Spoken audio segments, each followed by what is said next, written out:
Kayong mga PNP, para sa inyo to, kung nadidinig nyo ako, and I encourage all bloggers, all media outfits na i-disseminate nyo itong aking sinasabi.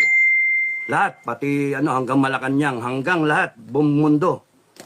I-disseminate nyo, please, yung aking sinasabi. Number one, lahat ng PNP dyan sa KOJC compound. Di ko alam numero, 2,000, 3,000. Basta kayo, lahat ng PNP dyan sa KOJC compound. Kung ang pananaw ninyo, mali yung ginagawa ninyo, tigil nyo na. Binibigyan ko kayo ng hanggang bukas ng umaga, no? Hanggang bukas ng umaga na lahat ng PNP na ang paningin nila ay mababait sila na mga pulis. Tanggalin nyo yung magazine ng baril ninyo, tanggalin nyo yung naka-chamber na bala sa baril ninyo, at sukbit nyo pababa yung masal ng baril. And you leave the KOJC compound. You leave the KOJC compound. And you report to either the mayor of Davao, si Baste, walang kinalaman, hindi ko kinakausap yan.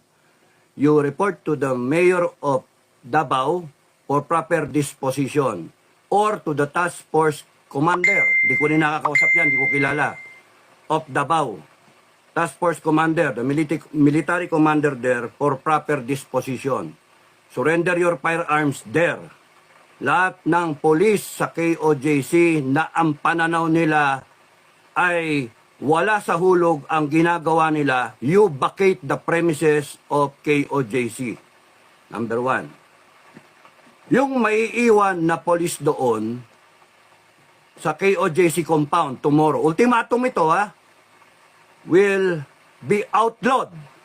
Outlawed, no? Nakakahiya yun, police kayo pa yung outlaw. You will be outlawed if you remain in the KOJC compound. And if you want to die, fighting for your cause, sa mali na gawain, you go ahead. You believe in your cause. You die for your cause. You fight for your cause. Otherwise, you will face the wrath of the Filipino people. You will face the might of the Filipino people. Number one yun. Number two, lahat ng armadong grupo sa Mindanao, lahat ng armadong grupo, MNLF, MILF, Plus Command, NPA, kalimutan na muna natin ang ating mga adhikain. Isipin lang muna natin na Pilipino kayo, tayong lahat. At lahat na rin ng FGF, Filipino Guerrilla Forces in Mindanao. All regions in Mindanao. Magsama-sama kayo, and you protect the KOJC compound. Ang aabutan ninyo doon na PNP, they are outlaws already because